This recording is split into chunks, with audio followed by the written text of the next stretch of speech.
I think we can start. Good afternoon, everyone. Welcome to this Library Science Talk. Today we have the pleasure to have Rachel Frick with us. And the topic of the presentation is going to be Digital Public Library of America, Supporting Curious Inquiry and Professional Excellence. So when I read the description and the abstract of this talk, I focused exactly on the subtitle, as a good librarian, Supporting Curious Inquiry and Professional Excellence. So the Digital Public Library of America is much more than a repository of, of digital heritage content. It's much more. It supports inquiry, it supports professional excellence. It's a catalyst for innovation. So I think it's a very interesting experience for us. It has much to do also with Europe, with Europeana, as you will discover. So I think it's going to be a very interesting presentation. And Rachel Frick, sorry about that, is director of business development of the DPLA, Digital Public Library of America. We had, by the way, a very interesting presentation from, I don't know if you attended, you had the opportunity given by Robert Darnton, head librarian at Harvard, about DPLA recently at the University of Geneva. It was very interesting. She's director of business development at DPLA, and before that she was director of Digital Library Federation Program, DIGLIB.org, of the Council of Library and Information Resources. The floor is yours. By the way, profit from this small help if you have any acoustic problem. And this presentation is being recorded and archived in form of webcast. Thank you. Please. Yes, you can hear me through even though the mic isn't in the room, you can hear it through the earpiece. Yeah? I also speak very loudly, but if you can't hear me, also just raise your hand. And if I'm speaking too fast, raise your hand and I'll slow it down. I tend to talk very quickly, but I will take some breaths and speak as clearly as a good Southern woman can. In the United States, we tend to draw and be a little lazy. Thank you for this opportunity to be here today. I want to talk to you about the DPLA and give you a better understanding of what we do beyond aggregating metadata. So to start off, how many people have read this book, Expect More, by Dr. David Lankes, Syracuse University? It's a very small book. It's about 120 pages. He just recently finished up doing a lot of lectures over in Netherlands and in Italy. He wrote the Atlas of New Librarianship, and this little book called Expect More is a really nice condensation of his very large atlas. And in this book, David talks about the mission of new librarianship. How do we revision librarianship in a networked world? And I love how he broke down what he feels is the mission for libraries in the 21st century and of librarians. And I love this idea of to improve society through facilitating knowledge creation in the communities we serve. And that is something we take to heart at the DPLA and informs a lot of the work that we do. How, through the process of building a digital library, can we improve and inform conversations, not just with our researchers who look at our assets, but also our cultural heritage community as a whole.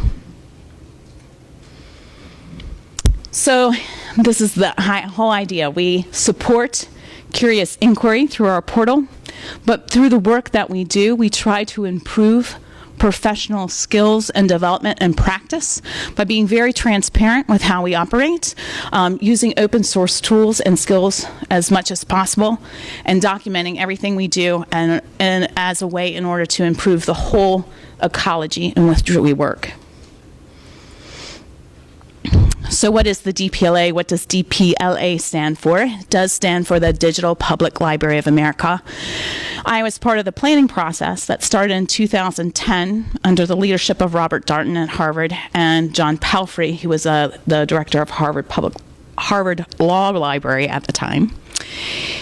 And I think we had heated conversations and debate about every word of what we were going to call this initiative. Digital. What do we mean by digital? Well, we decided that digital represented that anything that was in this repository would resolve to a digital object on the net. It wasn't going to point to something that nobody could get to. Public, this is part of the American tradition of public libraries, that we were going to represent and lower the barriers of access to, lower the barriers to accessing information. All the information to access DPLA was going to be free. You weren't going to have a subscription. You were never going to hit a paywall if you've looked for something at DPLA moving forward. Public also went to how we organized ourselves. So we had public meetings. We have open conference calls that anybody can dial in. All of our government's documentation is public on our website.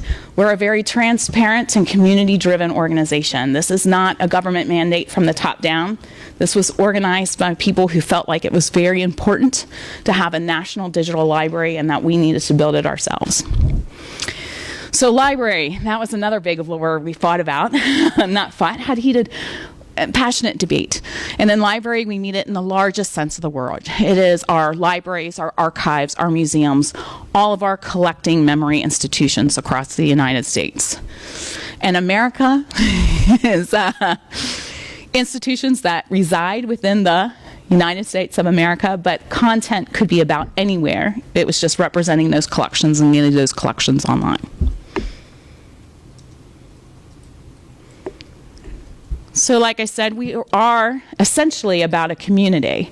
And the idea behind the DPLA that Robert Darnton talks about was how he wanted to say, how could we do Google Books right? How could the library community do a national digital collection that was open to all? And we, in planning the DPLA, we wanted to not be so much focused on a project, but we wanted to be a network or an infrastructure that the community can identify big challenges that we could better work together and resolve as a network than we could individually on our own. So from the very beginning, the DPLA focused on that message. It was, we are a community focused on big problems and big challenges and where we can work together to move forward where we couldn't do it independently. So we had an 18-month planning process. We had a whole bunch of different work groups. We had people that were focused on legal and governance. We had people that were focused on content, which was my group. We had folks that were focused on technology. And after 18 months, in April 2012, we opened our doors at the DPLA, or launched our website, with 2.5 million records. So what is DPLA? DPLA is an aggregation. So we aggregate metadata. We don't hold the full text, the full digital objects. We aggregate metadata from our partner institutions, and we hold it in a central repository. When somebody searches the DPLA, they get a metadata record, and then they get pointed back out to the home institution where it lives. We hold, like I said, once again, catalog records, metadata records, and thumbnails. So you can search. We have now, we launched with 2.5 million records. We now have over 11 million records that represent everything from text to image to sound and moving image. This is a sample. I'd like to show this because I think it illustrates how, when being part of the DPLA, you're able to find resources that you wouldn't normally expect to find. So we have content from very large aggregations like HathiTrust, from large universities. This is a really nice search on Sinclair Lewis, who was one of the first Americans to win a Pulitzer Prize. But you can see, you get the expected results, full text images, but what's unexpected is that you get this whole series of personal letters that he wrote to his mistress about his travel, his personal life. But they are held in a very, very small private college in Minnesota. And you wouldn't normally, instead of having to go to these individual institutions, you're able to get a fuller picture around a certain concept or idea because you're getting different perspectives from these different collecting institutions. Different collecting institutions, as you know, have different collecting priorities. And so when you stack those different priorities around a common subject or a common concept, you tend to get a richer or more dimensional picture. What we like to say is the DPLA, as we pull these things together, we actually amplify the signal of our digital collections on the web. If you think about a small institution or a smaller institution individually on the network, when there's a lot of noise, a lot of information floating around, when we can pool all those resources together, we like to say it's more like a fire hose as opposed to a little rivulet that's moving along. So by joining our collections together, they have a stronger presence when somebody searches the web.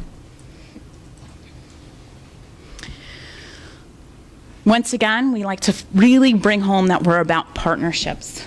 Where do these millions of records come from?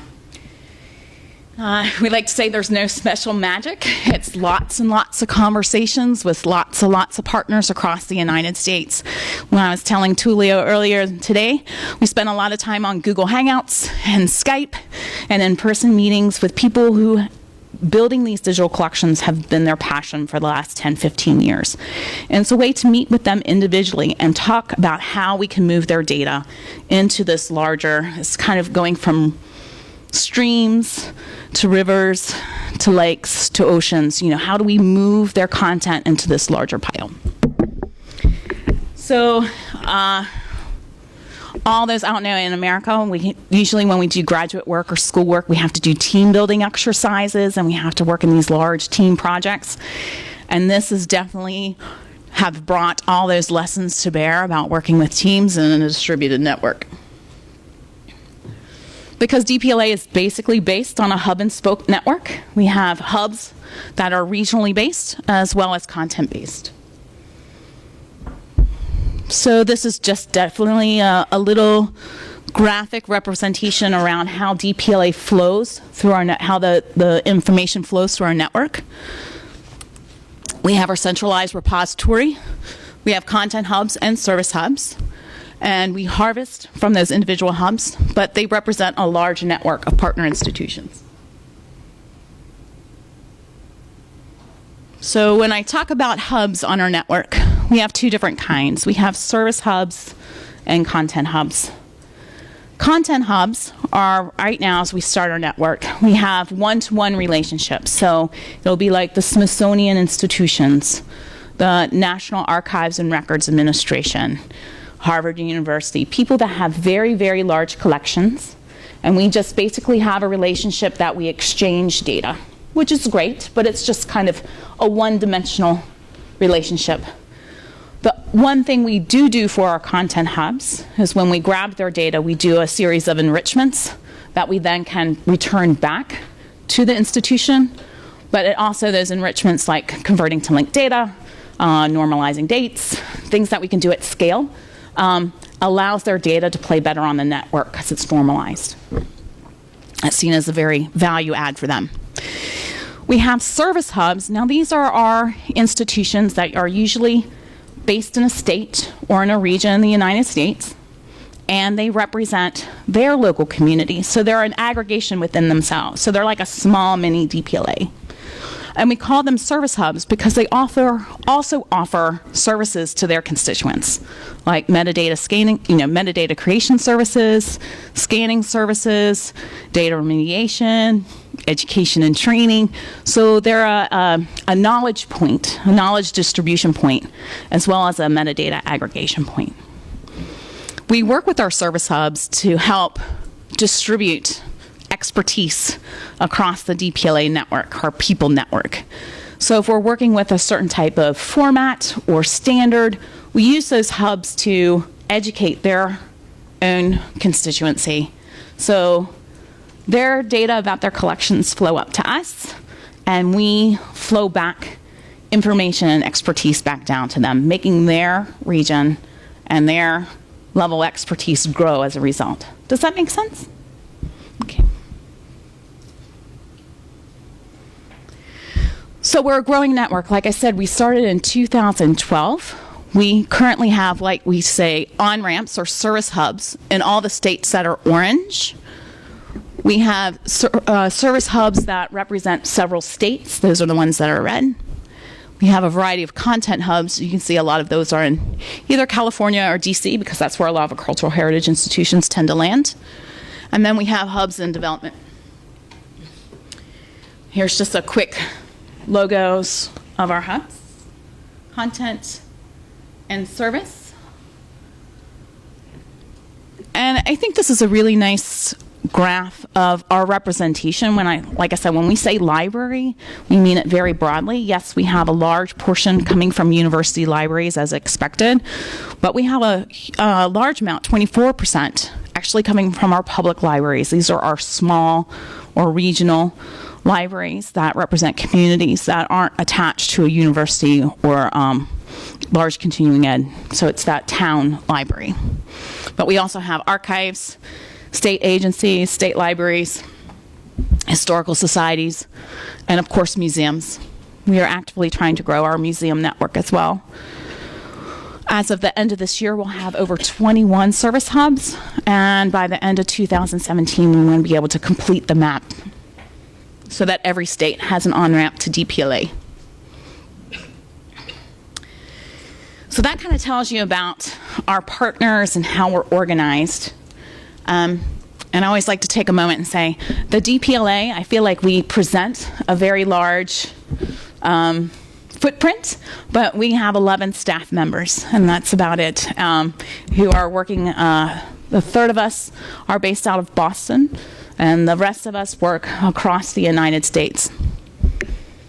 So this is our portal. If you go to dp.la, this is where we are, right? And it's a one-stop shop for all these different types of collections. You can search through a number of ways. That common search box, as you know, but we also have exhibits. You can explore by place. You can click on a map and find all the collections from the place. Our search box, but we also have apps, and I'll go through each of these individually as I move along. The first off are these exhibits. And this is something that we started to do at the very beginning as a way, when you're faced with millions of records, how does one wayfind and find those particular items? And in the last year, we've gotten a couple grants to talk to our educators, especially our K through 12, or primary educators, about how can we get them to use the DPLA resources in their classroom.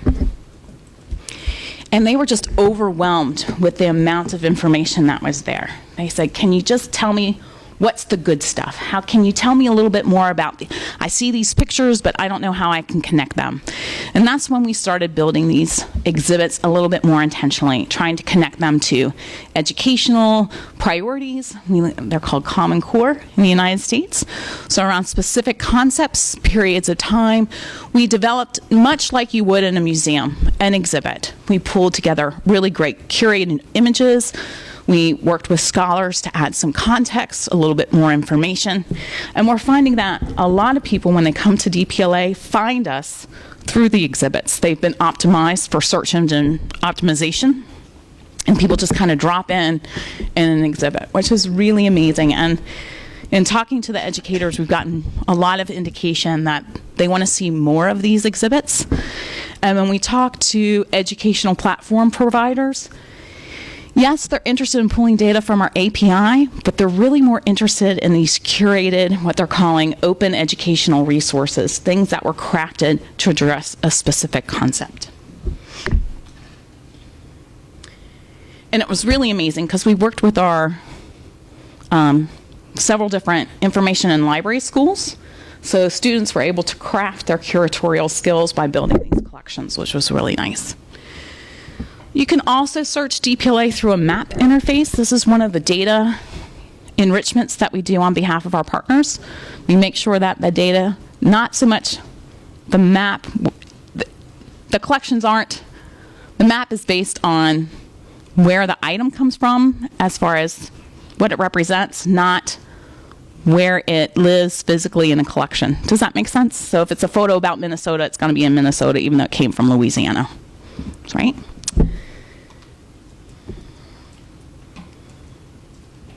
But it's those enrichments, when we do the metadata, that really appeal to, like I said, people outside the DPLA that want to explore collections of data.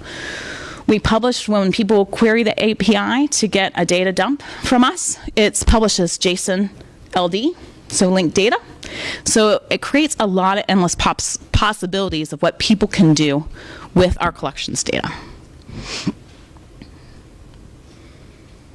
So this leads me to this idea of what we call DPLA as a platform. Yes, we really appreciate all those what we call front door visits, people coming to our portal, searching our search box. But what gets us really excited is when people use DPLA as a platform, when people come to us through our API and use our data to create really interesting experiences, tools, or investigative research. So I love this tweet. I mean, it was really nice in a metadata hack when somebody actually called our API as a sick API. That's considered a very high compliment. But think about what you could do as someone who likes to analyze records or information, or if you're just like a data nerd in cultural heritage with over 11 million records representing cultural heritage across the United States. It's amazing what you can find out. Some of it not good. So we have, like I said, very clear instructions on how to access our API. We, if anything, probably err on the side of over-documentation. Our makerspace is really big over here. When people are developing labs for students to do 3D printing and doing basic engineering, teaching those types of skills, yeah? So I was talking to a librarian who works with a lot of different public library makerspaces, and he said, your API instructions are written for an advanced person. And he goes, you need to dumb this down to a 3rd grade level because those are the kids I'm working with. So that's a project we're working on this year to reinterpret these instructions for people who are running makerspaces and want to teach kids how to code. So that's a really nice secondary effect, right? We think this is really important because I truly believe that, I love this quote from Rufus Pollock of the Open Knowledge Foundation, the best thing that's going to be done with your data is going to be thought of by somebody else. You're so close to what you do that really in crazy, inspirational, transformative idea probably won't come from you, but somebody looking at it from a different perspective. And we see that bearing out. When you come and look at our app library, these are all tools that were developed by people independently. We did not ask. We might have held 1 or 2 hackathons, but people we put up instructions on how to have a hackathon, and people have hackathons on our data all the time without any interference from us. But we have a great number of really cool apps. You can come and look. Dean Farrell's really awesome. He does a lot of data visualizations. He's a information science grad student. But you can also see down here, you can do a plugin for Wikipedia. So when you're searching Wikipedia, actually query DPLA and Europeana at the same time and pull up images that associate with the Wikipedia search that you've done. So it's interesting how people have built tools on top of what we've done, like a platform, without any direction from us, except for how to access our API. This is another one another app that was developed, and what someone has done is that instead of looking at the metadata records on the item by item level, they've actually gone and they're pulling back results. You can't see them so clearly based on collection level data. They've created collections on the fly based on that individual item level metadata. And this is another one. I love it. If you want to browse DPLA by Pantone colors, you can. And you can do like salmon. You can really and get all this I did a presentation the other day, and I needed images of bridges, and I searched by color, and it was awesome just to have a monochromatic slide deck. It was really kind of wild, right? It's amazing what people will do, but this type of innovation or exploration or curious inquiry really couldn't happen if we didn't insist that all of our data providers contribute their metadata to us under a CC0 or public domain license. This is an absolute requirement for contributing to DPLA, because that allows us to do this machine actionable bulk download. And a secondary thing, you might say these are really cool apps, these are really cool fun things, but we see this emerging area in humanities scholarship of being able to access it's digital humanities. People familiar with digital humanities? People want to do computational research to find those new questions or new pathways into humanities scholarship, but they can only do this with bulk data. Their data in their laboratory is the library. So we got to make sure that data is available for them to explore. And I love this example. This was data coming from actually the Library of Congress's newspaper project. And what this scholar did, a scholar from Stanford University, he took the metadata about the newspapers and then built this data visualization. And you don't see the slider that's on the bottom, I cut that off. But he was able to graphically represent the growth of newspapers across the United States from the late 1600s, early 1700s, and also the changes in language. Believe it or not, we had a lot of multicultural newspapers in the 1700s, and then as time progressed, and you can see a lot of the Norwegian papers were up in Minnesota, Italian papers were over in New York, French was down in Louisiana, and then also the growth of newspapers when they started being published, but also over time when they started retracting. So you can actually see the development and westward expansion through the establishment of newspapers, which is really kind of cool. And this was all based on newspaper metadata that was available as an API download. That was just like catalog information that was hanging out there. So I believe this is a way that DPLA can, we like to say, walk the walk when we talk about why it's important for our cultural heritage organizations, or GLAMs, galleries, libraries, archives, and museums, to be more open and to be that place for innovation and be able to spawn that kind of creative entrepreneurial spirit. How many people know about the Europeana Creative Project? A few? I mean, this really fits right in there, in that DPLA really feels like, you know, it's really important that we share, but we also share in different and dynamic models and ways, like with the API. So we like to say we want to promote maximal openness and reuse. So how do we do that? So I like to say we're in a mashup culture. People like to take a little bit of this and a little bit of that, spin it together and create something else. I think we see that really great with the Rijksmuseum Studio project. I mean, if people want to download images and make tattoos, awesome. I think it's awesome. So, and this is Nicholas Poole from the Collections Trust. He says a large part in cultural heritage institutions, to be able to survive in a network age, we have to let go of that authoritative and privileged perspective that people have to come to our front door, have to come to our website and access our collections through our search tool, and that we actually have to unlock the value of this knowledge and make sure that we are lowering the barriers to access and not unintentionally creating obstacles where there shouldn't be any. So we like to say, how do you hack culture? How do you make sure your libraries, museums, and archives are open for the making? And to actually, we were talking about this at lunch. How do we make sure our collections can go from our home environment and be represented in different environments and tools that people like to use? How many people know of History Pin? A few?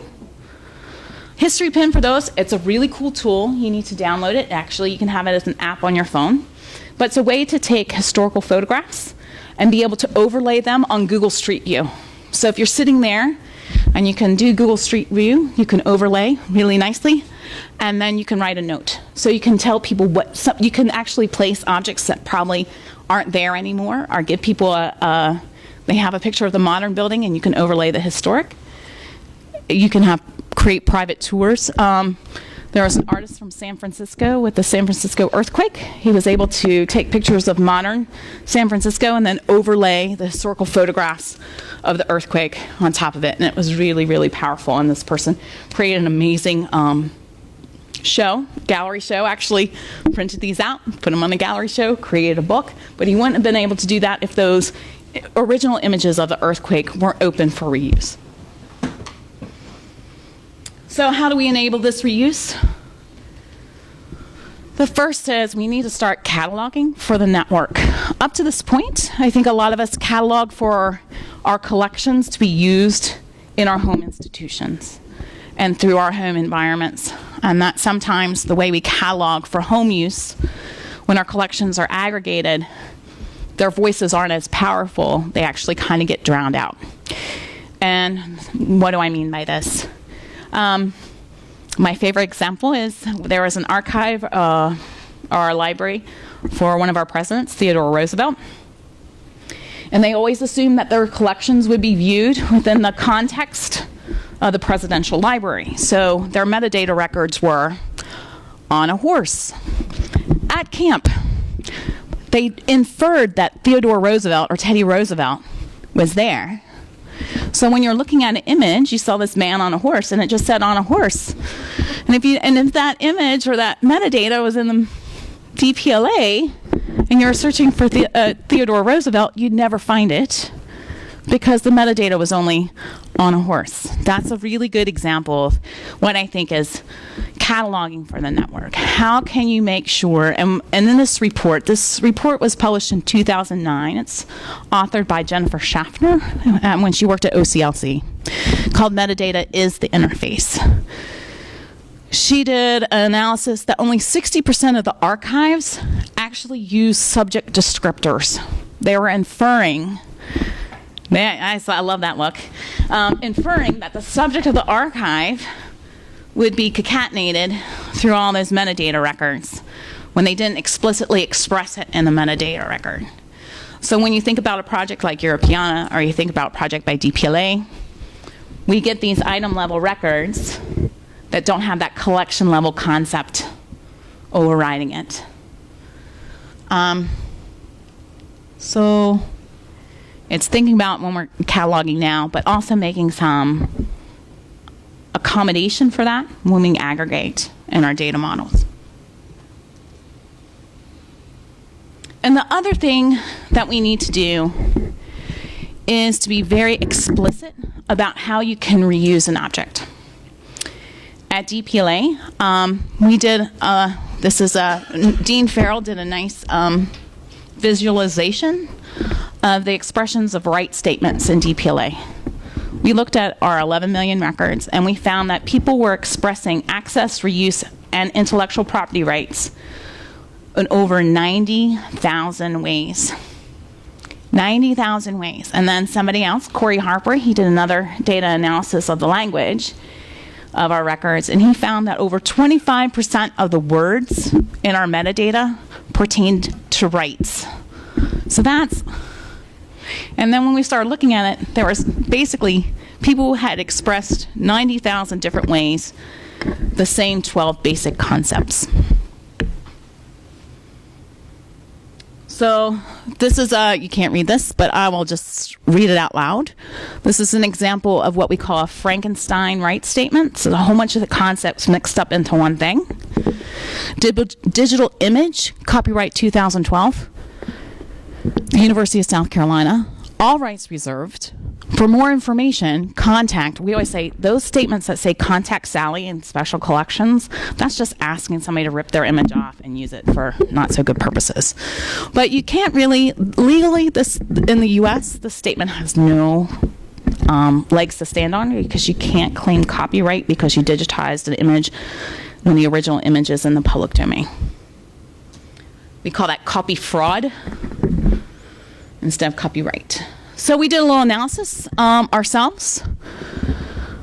And this is what's really hard. If you're working for a cultural heritage organization, that one of our main concepts is having access, unfettered access, free to all. And then when you look at the rights statements in your collection and over 45% say all rights reserved, it's just, it doesn't really align with our mission as a cultural heritage institution. Closely followed up by other, that's 25. And only 3% actually use Creative Commons licenses. When we dug into that a little bit deeper about Creative Commons licenses, we were like, why aren't you using Creative Commons licenses? These are really great. They're machine actionable. They're standardized. They're international. We actually had an organization clarify this for us and say, we might hold the physical object, but we don't own the intellectual property. We don't know who the rights holder is, so we cannot legally assert a license on something we do not own. I'm like, yikes. So how can we provide guidance? Yes, we can provide guidance, but we can't assert a license. So those really great machine actionable standardized statements that are those CC licenses, a lot of our cultural heritage institutions did not use because they felt like they did not have the rights to assert a license. Does that make sense? We're in good company, and we like to say Europeana was in just as bad shape as we were. They were starting on this rights work back in 2012. You can see in 2012, over 54% of their objects in their collections were unmarked in regards to rights. And they found out that when people left that kind of information blank, it actually encouraged people to misuse objects. And that when things were clearly labeled, people followed directions. People will follow directions if it's clearly stated, simply put. But if it's not there, they're going to do their own thing. In early 2014, as part of the Europeana creative process, because they were like, how can we move our assets so people can use in the creative field? If things aren't clearly labeled, people can't reuse them. So it was this big initiative over the last 2.5 years to have, now they have almost 44% of their objects have Creative Commons licenses. 19% is public domain. They still have 25% that are not marked as of a year ago, but they're really working aggressively with their partners to shift that. But see, by doing that, down here in the lower left, people can search Europeana now, kind of like how you can search Flickr, by saying, I want to look at all the things that are public domain. I want to find all the things that I can mash up, that I can use for commercial purposes. So you're able to facet your search based on those things that you can reuse, which is a really powerful tool. I mean, we were talking about it earlier. Can people come to DPLA through our API and pull out all the images that are public domain? Not now, but soon, right? Here's the way to see somebody public domain. They can download right from the aggregated metadata instead of having to go back to the home institution. So the work at Europeana inspired DPLA, after we did our analysis, to go to the Knights Foundation and get a grant to work with Europeana, Creative Commons, Kennisland, to kind of push this a little further. How can we augment the Creative Commons licenses with some statements that cultural heritage institutions can assert when they felt like that they couldn't assert a license?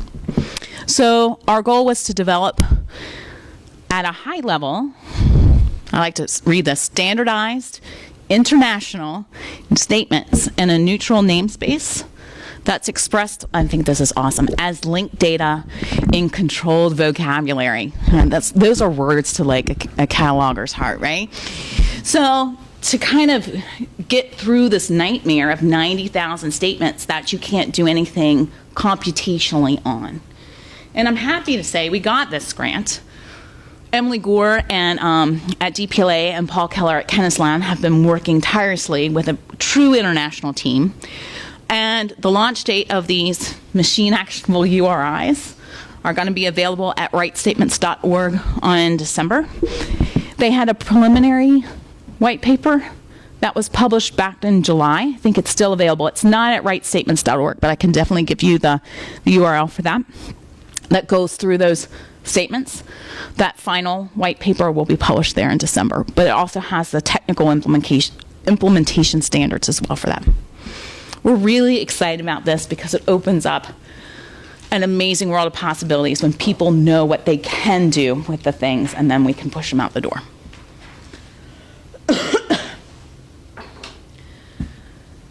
So it goes to, how many have read this Medium blog post by Michael Edson? It's another one. I have a bad habit of assigning reading to people when I give presentations. This is something that I feel like everybody should read. He's going to be speaking at Sharing is Caring, which is going to be in Copenhagen on October 1st and 2nd. But we like to say that the dark matter of the internet is open, social, peer-to-peer, and read-write. And it's that future of museums, libraries, and archives.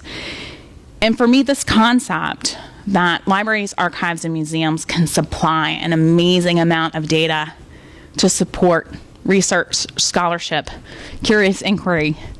But what's holding us back is kind of like the standardization or this practice. Is a powerful concept. And for me, it's how we get our collections to fly, because how we used to process collections, how we insisted on people coming to our website is really like keeping our collections under glass. And I believe for us to remain relevant in the network world, our collections need to be able to fly outside of our communities. They need to be in environments where people work and in their native tools. So we need to make sure that those collections are adequately described so people know what they are, and that we clearly define how to use them, and that we err on the side of liberal reuse. So what's the future of DPLA? We have a strategic plan. It's only for 2 years because the world changes all the time. And we definitely at DPLA subscribe to the agile workflow. We always try to shift and adjust based on how the world is changing around us. So here's our little roadmap for the next, 2015 is over, 2 years. Once again, we're completing our network. We're aggressively going out and working with our partners to go from here to here by the end of 2017. It's amazing the work that Emily Gore, the Director of Content, and the Assistant Director of Content, Amy Rudesdorf, is doing. It is a lot of old-fashioned town hall meetings, meet and greet, orienting, getting people to work together that probably have never worked together before, and getting people to analyze how they would. It's amazing when people, it's like confession, like how they process their data. And some people are more ashamed of their data than others because you actually have to show, this is what my catalog data looks like in order to get things to conform to a common data model. I kind of skipped over that part. Our data model is called Metadata Application Profile. We're on version 4, and it's informed by Europeana. So we try really hard to make sure all the workflows that we do at DPLA are connected to broader international initiatives. So sustainability, I was officially hired by DPLA a year ago, and this is my job. I have to find money. DPLA is not a government program. We are community-based. We are funded through grants, both private and public, and by donations. I mean, seriously, we do have a donor called Anonymous. We have an anonymous donor that supports some of our technology development, and we're very grateful for. But it also supports 11 staff members, and we like to know that we have jobs beyond the next grant, right? So we're looking at ways to have revenue streams that aren't grant dependent, and that we can be sustainable on our own 2 feet. So we're looking at how do we look at different business models? Do we start having membership dues? We're really exploring that right now. But we want to make sure that whatever business model we put forward, that it aligns with our mission and our values, and that it's open and that it's arrived at by our community. A little bit more about our tech and how we're thinking about tech. DPLA, like I said in the beginning, stands for public. We use, when possible, open source software and technology. We use Ruby on Rails, we use Apache, Solar, Elasticsearch. I could go on, but there was a great blog post that was posted by Europeana today about the tech that DPLA uses, because they're doing a project called Who Uses What, and goes through all the different tools that different large-scale digital libraries are using. So to give people a heads up on how people are developing open source technology to be used in digital libraries. One of the things that we're doing in tech infrastructure, like I said, our data model is based on the Europeana data model, but ours is slightly expanded. We publish and link data for maximal reuse. The other part of tech that I think is really interesting is that when you think about metadata aggregation, how we built digital libraries, there's a whole bunch of digital collections tools, and I'm sure almost everybody uses a slightly different implementation of a digital collections tool, or you built your own because you couldn't find the thing that can work for everybody. At DPLA, when we're bringing on each additional state as an aggregator, they usually have a different version of technology they're running, whether it's Content DM or DuraSpace or some other tool, something they built themselves.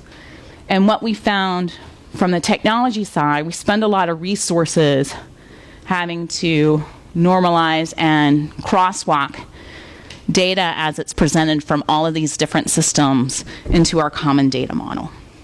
So how do we reduce that overhead? Well, there's this really interesting open source digital collections stack called Hydra. How many people know about Hydra?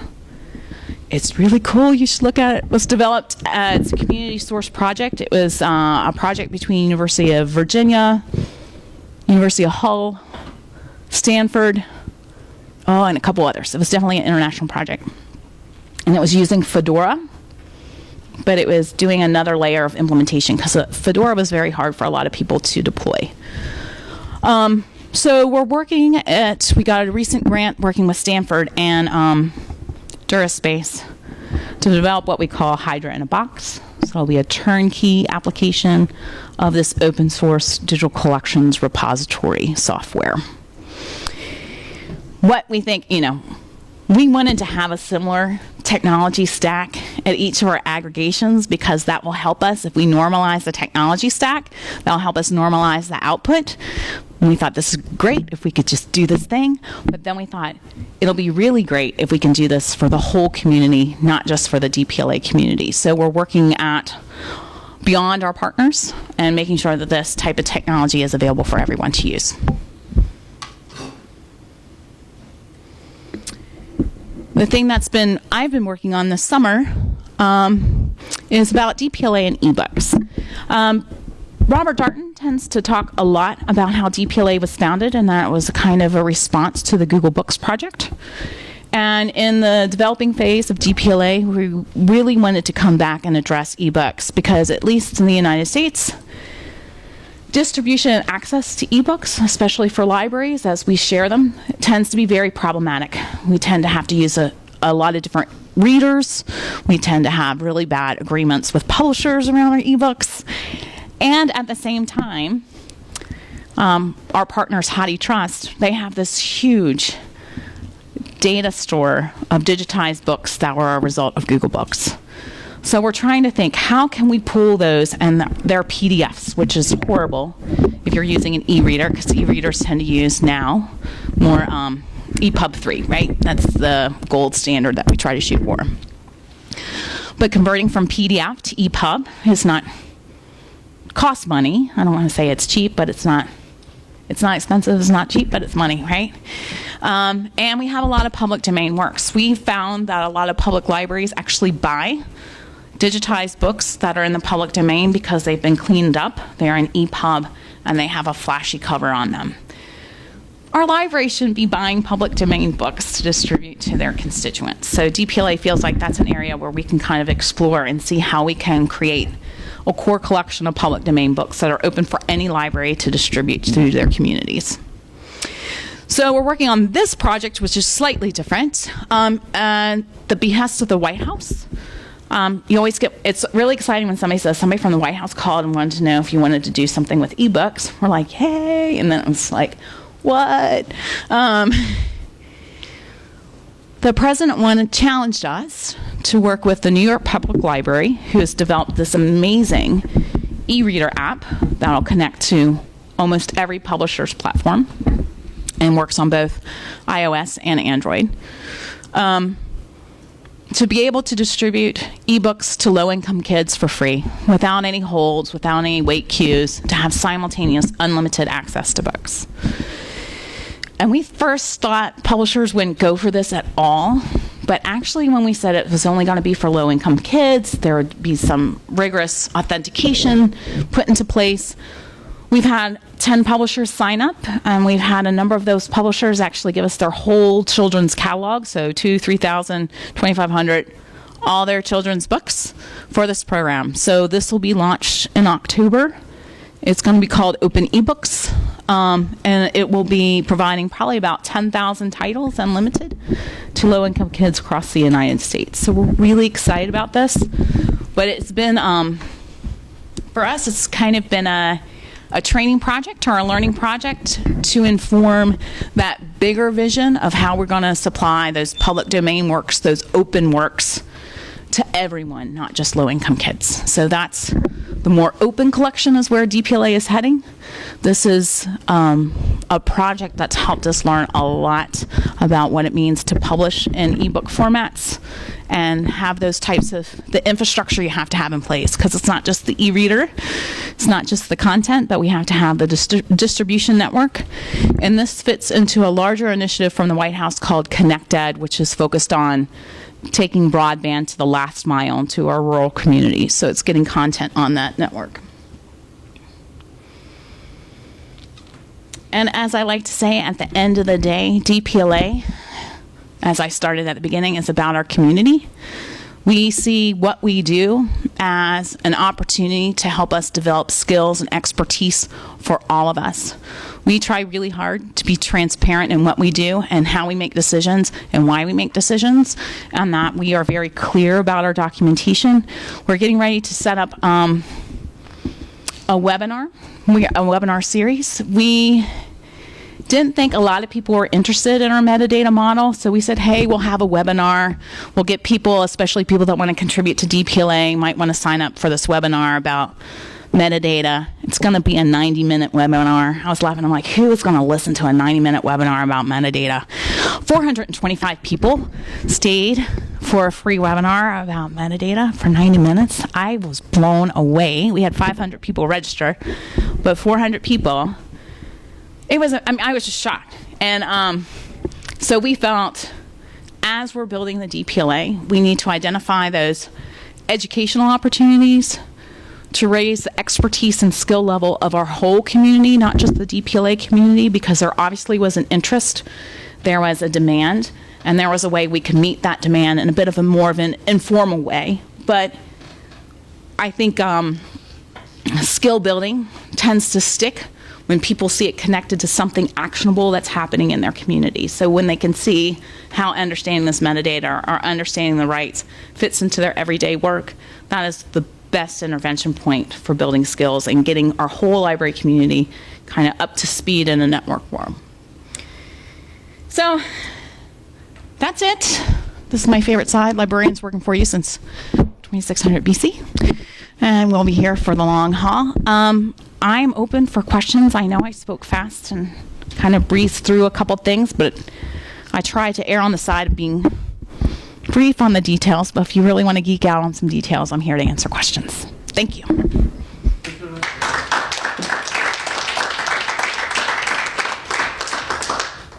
Please use the microphone. Push the button if you want. No questions. Oh, come on. I didn't answer every question. Oh, just curious, why are there any reasons behind the coverage in the US, why certain states came on board or not on board? Is there anything behind that? No, there's nothing behind that. Honestly, it was at the very beginning, it was people that were willing to take a risk and be part of this. We did have some funding. Initially, we have funding and still have funding from the National Endowment of the Humanities, the Alfred P. Sloan Foundation. I have to make sure I mention everybody that gave us money, and the Knight Foundation to help subsidize the cost of bringing on a hub. And we still haven't pinpointed exactly what that cost is, because each region or state has a different level of expertise and technology infrastructure. We have brought on one hub that has no technology infrastructure. They're starting right now. They're putting up their own aggregation service. It had never existed before. So it's really people who had the will, the enthusiasm, and the resources to do the work, and people who raised their hands. The first 4 hubs that came on board was Mountain West Digital Library, Minnesota Digital Library, thinking South Carolina, Kentucky, and the Commonwealth Digital Library. And they had been part of the planning process from the very beginning, and their institutions saw the value of DPLA, and they were the ones that pretty much came to the fore. So we have an application process now, so it's not so much like we say friends and family, but we have a process where people apply, and you can go to our website and see the questions that we ask our hubs. And it's everything from, we try to gauge people's tolerance for sharing their metadata and how, what shape is their metadata in, what's their technical expertise, how many resources that they're going to require. And then we go through the hardest part. The technology is the easy thing and the data is the easy thing. It's more the governance on the local level that usually takes the longest. Who's going to be in charge?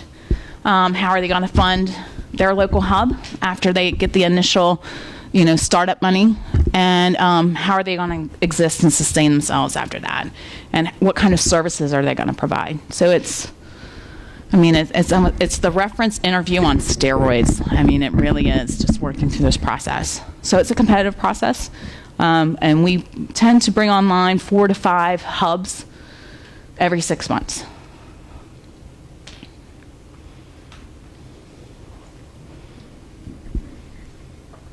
Yeah. I have a more technical question. You mentioned the JSON model. For us librarians who are used with Mark, can you please explain us JSON a little bit? I'll do as much as I can. My linked data knowledge is just enough to get me in trouble. I really wish I could pull up that blog post from Europeana because it's stated really clearly. We're expressing, so if you think of a catalog record, it's a way of expressing a catalog record as a series of relationships. So when you think about this book has an author, how many people are familiar with linked data triples? Okay, so it's expressing the relationships of the record. So we're breaking down those metadata records into linked data snippets. So it's every one of those metadata records. So this object has an author. So we have those triple statements. So that's what that is. Does that make sense, or did I roughly? So we do have a triple store, and we're trying to build more robust linked data store. And we want that to be the mode of communication of our data.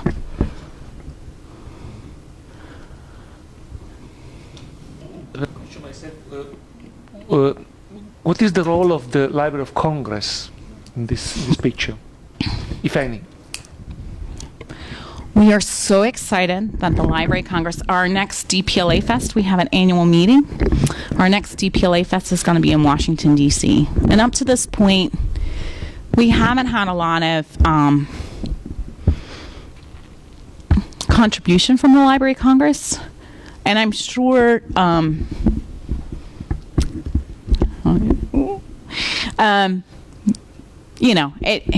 we've had robust contribution from Smithsonian and from the National Records, Archives and Records Administration, and from the Government Printing Office. And I think it was just a leadership question. But we're excited that the Library of Congress we're getting more indications. When they started following us on Twitter, it was like, yay, they like us. So they're going to be helping us at the DPLA Fest that's going to be in D.C. And we're starting to see some more activity there. There's been an amazing, I don't know how much gets outside of the United States, but the amount of, they're in a point of transition, and I think we're going to see some changes coming down the pike. As you might have heard, Dr. Billington is retiring. He's actually on the 30th. This is his last day this month. So he's kind of moved that forward.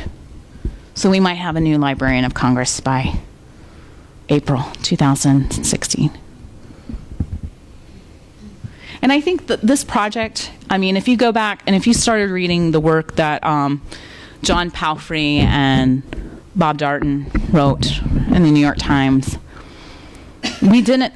The Library of Congress is our de facto national library, but its mandate is not. They serve the Congress, and they do exert a leadership role and had a strong leadership role around digital collections and especially digital preservation under the leadership of Laura Campbell and Martha Anderson. And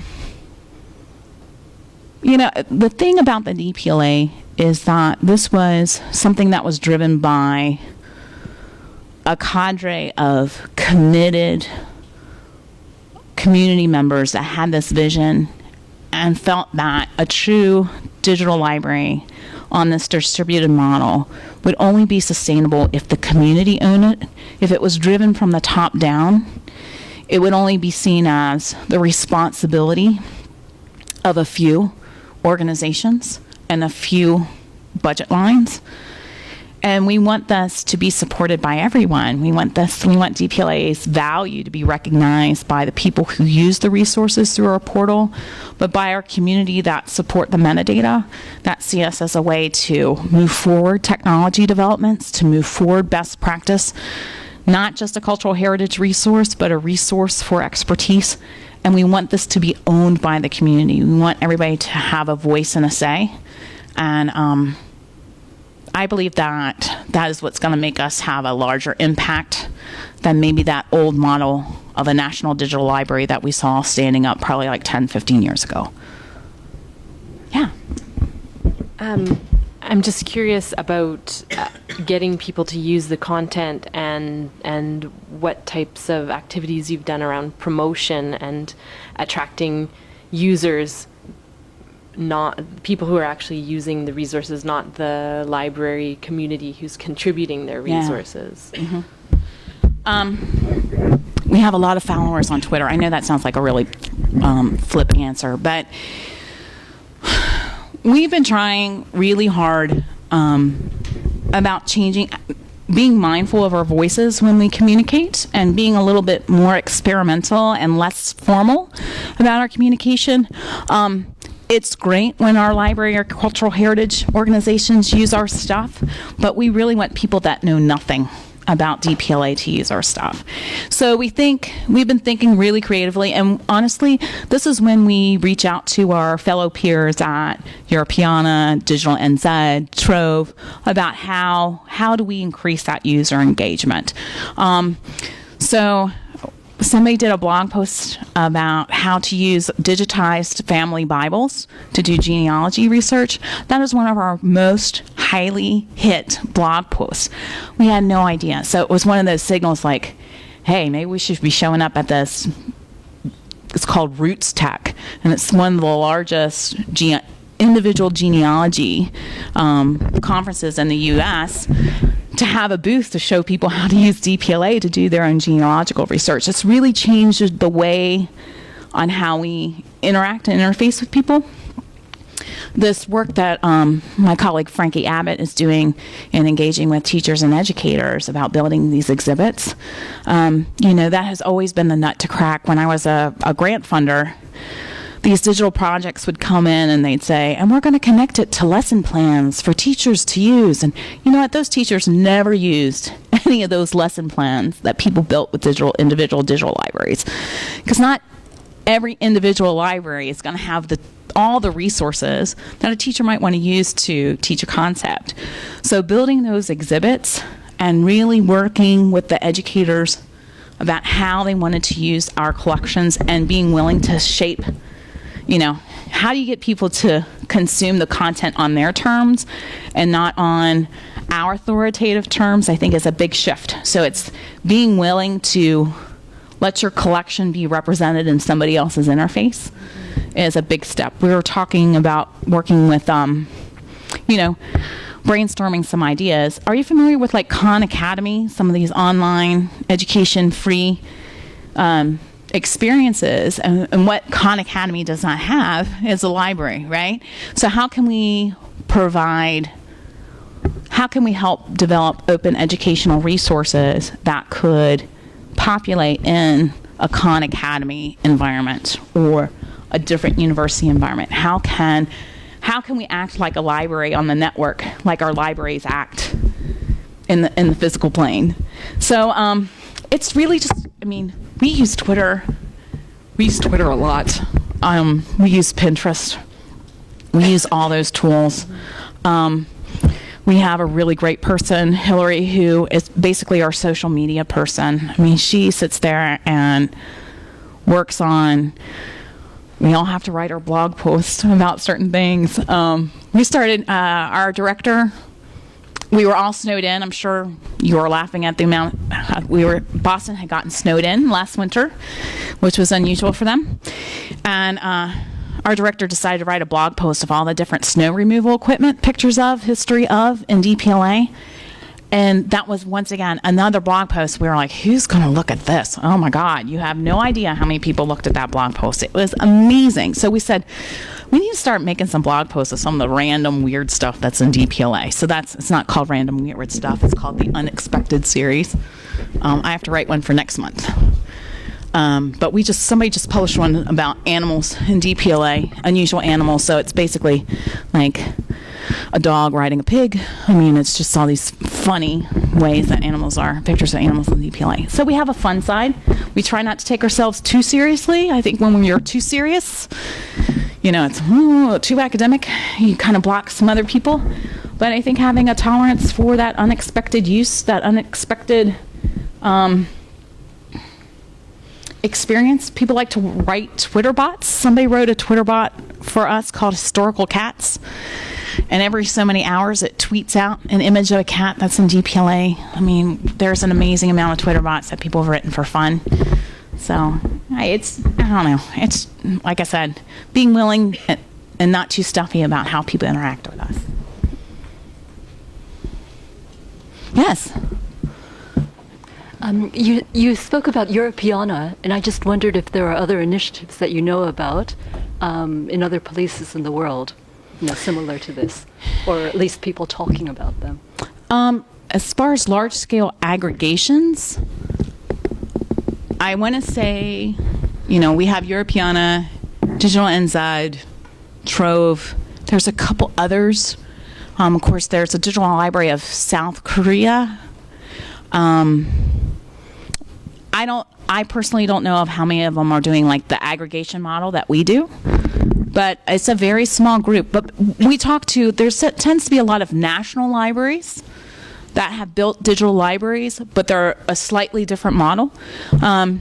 So we occasionally get together and share stories about what we're doing. We talk to, we've seen a lot of interesting collaboration with national libraries around linked data. So that's been informing our linked data work. We tend to interface with those folks mostly around technology, not so much around content. British Library, tend to run into those. We're actually working with some digital libraries about image viewers. Everybody seemed to love to create different image viewers. And for us, being an aggregator, we have the metadata, but people want to view the image. And the problem that we have is that people click on the link and then they go to that home library, and that home library has an image viewer that's awful, and then they'll go and find another image and they'll go to a library and that image viewer is really cool. So we see people selecting images, like totally ignoring a resource because they know that their image viewer stinks. And so we see it reflected in stats. So we're working on an international effort with some folks around image viewers so people can have a consistent experience, no matter wherever the item is coming from the collection, we will have a common image viewer. It's called IIIF, but it is, that's where we tend to find out, where we find some peers. It usually tends to be around technology. So, did I answer your question? I know that seemed a bit odd. I have another question, or it's more to get your comments on it or your views on it. You said in the beginning that this arose sort of as a response to Google Books. Mm-hmm. But Google must surely be interested in this thing. They no? definitely crawl our stuff. Uh-huh. Yeah, I mean, we try to make sure our encroaching exhibits, the exhibits, because they are search engine optimized, when people come to us from Google, it tends to be through the exhibits, and then they come back through us through the portal. it's interesting because you have the whole Google Cultural Institute that's come up, right? And they're coming at culture from, it seems like, more of the art museum way. I mean, we have conversations with Google, but you know, we like Google. We get along with Google. We share with Google, but you kind of want to, you know, we want to make sure that Google's motto is to do no harm, right? But I feel like cultural heritage, and going back to the mission of librarianship, the mission and professional values and ethics of cultural heritage institutions, I'm pretty sure is not the same as Google. And I think we should learn from Google Books that, you know, there are opportunities for us to collaborate with Google, but I don't want us to cede a core function of what we do to a tech company. I don't think that's appropriate. Question in the back. Yes, some of you were interested in the point of view of the user. And since I am totally incompetent, I think that it is a good definition of a user. I am not a librarian, and maybe I can ask some silly question from the point of view of the user. By the way, sorry I came late. I heard only half your talk, but I am still struggling with what you said when I came, because you have a lot to say and you speak very fast. So I am still stuck with that description of contents so that the public at large can understand what is in the system and what Right. in which direction people should look. And everybody in this room knows that on Saturday in Geneva there was a workshop, a seminar on the history of cataloging in French, so you didn't miss much for you, but it is the key issue, because making documents, knowledge accessible to the masses, to the people, does not only mean having all documents online, but precisely having an accessible system of cataloging Right. or identifying. And it is a fact that the advent of the web renders possible, if not feasible, the idea of a universal catalog. But indeed, it has been, on the contrary, the demise of cataloging, because it erases the border between indexing and cataloging. So Google, for instance, a search engine is basically an index more than a table of content or a thematic, methodic cataloging. Wikipedia is a bit better from that point of view, but still it's basically an alphabetical dictionary. So those who want really to turn all the potential of the web into public science, public knowledge, in the same way as in the old days there were the family's encyclopedia where you could learn everything from science to art and from journal, still have to struggle with the issue of the cataloging, because the cataloging cannot just be duplicated from the Dewey system or such things into the web. And by the way, the clear, universal, transparent cataloging is a mortal threat for the authors. Because if we put online in a transparent way everything which has been published this week on migrations or on climate, either in the media or in the international agency or wherever, 99% will appear as rubbish and redundant. So how are we going to address this issue and prevent that the public be the victim of redundancy instead of being the benefiter of knowledge? I had a lot there, so let me think a little bit. I was trying to get to the web and show it's. Well, I wanted to first say, I always say digital collections, and I think digitizing collections and being a digital institution on the web is actually, I like to say it's the rise of cataloging. And I think it goes back to some of the statements I had made earlier in the talk. Cataloging for metadata is the interface. In order for collections and our information to inform other services, we have to make sure we do have a good metadata to travel with those collections or represent our institutions, no matter where that representation might bubble up on the web. So I am a horrible cataloger, always has been, but I appreciate cataloging standards, controlled vocabulary, and the importance of making sure that we catalog for network use. So I'm going to, if you're interested in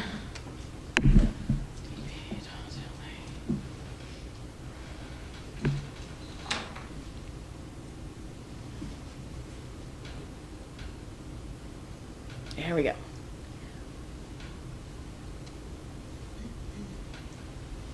Come on, come on.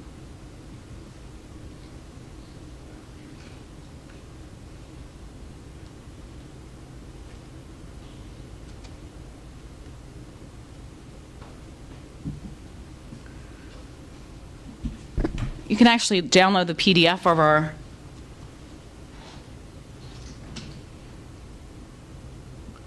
data model. It's a lot of text, but I think there's a lot of interesting things in this metadata model. And this metadata model was optimized for linked data. And I think that's the big thing. It's, of course, I don't have the graphic that everybody has in their linked data presentations, which has like DBpedia in the cloud and everything, you know. So we are a data provider to that connected web, that linked web that's growing and growing, right? And that to me is what separates just random information out there on the web to being on the web as opposed to being of the web. Back to that concept of that space, that dark matter of the web and the linked data.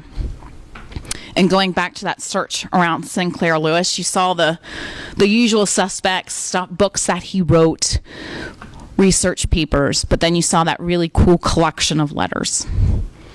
When you think about small museums, archives, historical societies, and you think about those catalog records or that collections data as asserting relationships and about those special collections, there are certain relationships and concepts that will only be expressed by those small collections because they have unique, different perspectives.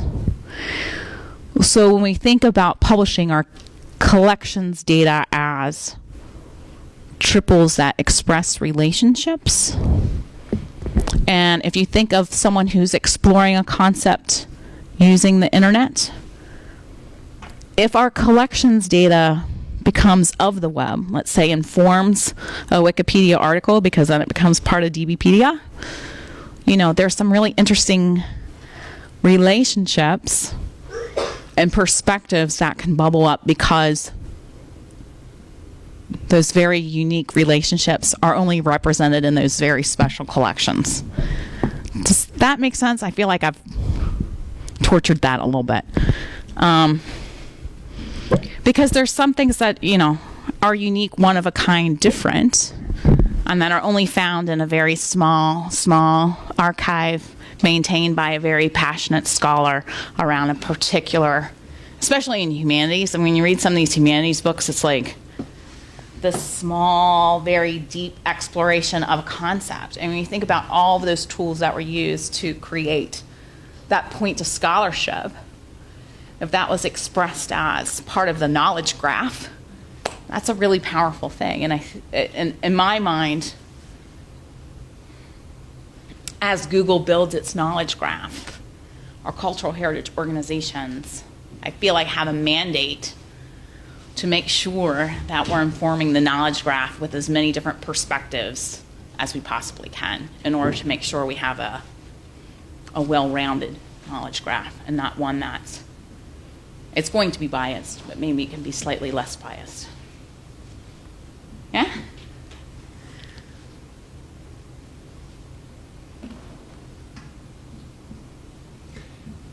Come on.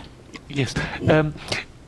Do you have any relationships or plans to be in relation with the world of the e-learning? like MOOCs and so on.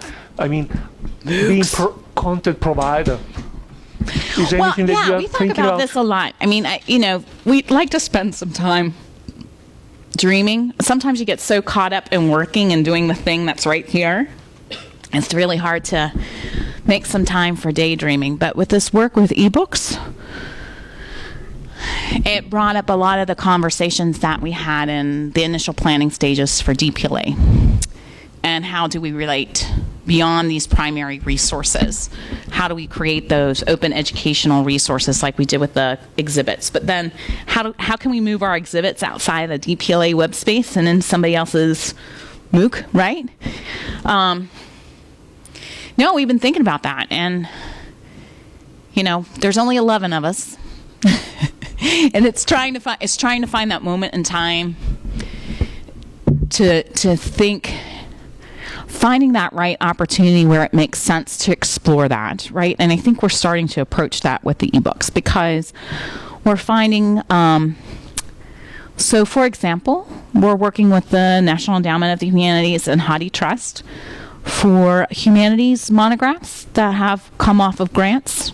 They're going to try to, because everybody buys, we found out that most purchasers of humanities monographs are university libraries. And after you sell 200, you don't have big demand for a lot of those.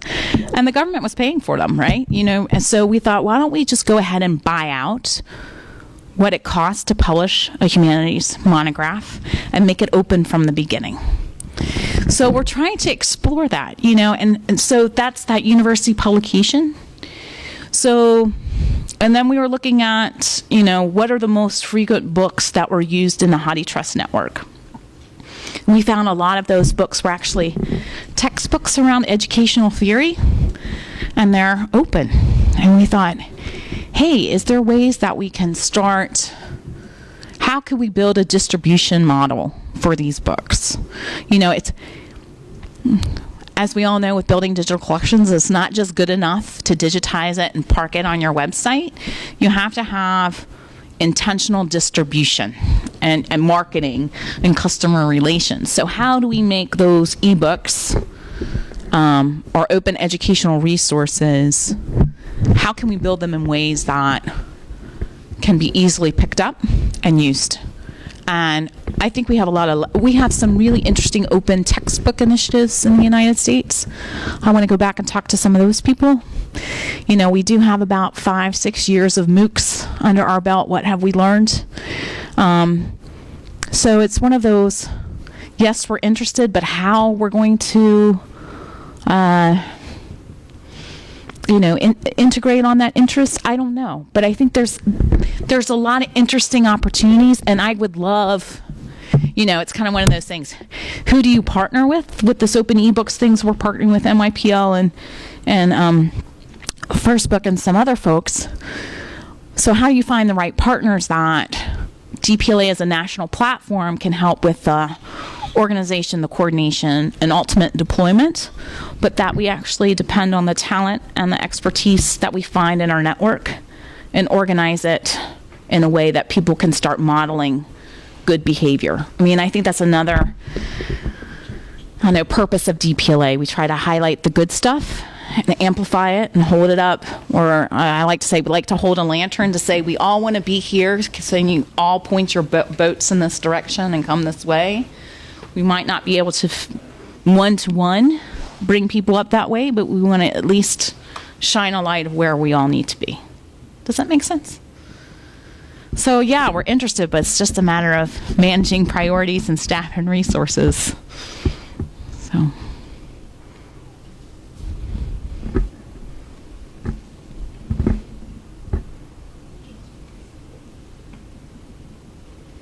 think we can close here. Thank you very much. Thank you. And you can always find us on the net or on Twitter. So if you think of something later, you can find me. I moved my slide. I'm just RL Frick, at on Twitter. Not DPLA or at DPLA. So. Maybe the PowerPoint or PDF will be online. Mm-hmm. So the information is on the presentation. Yep. Great. Thank you so much.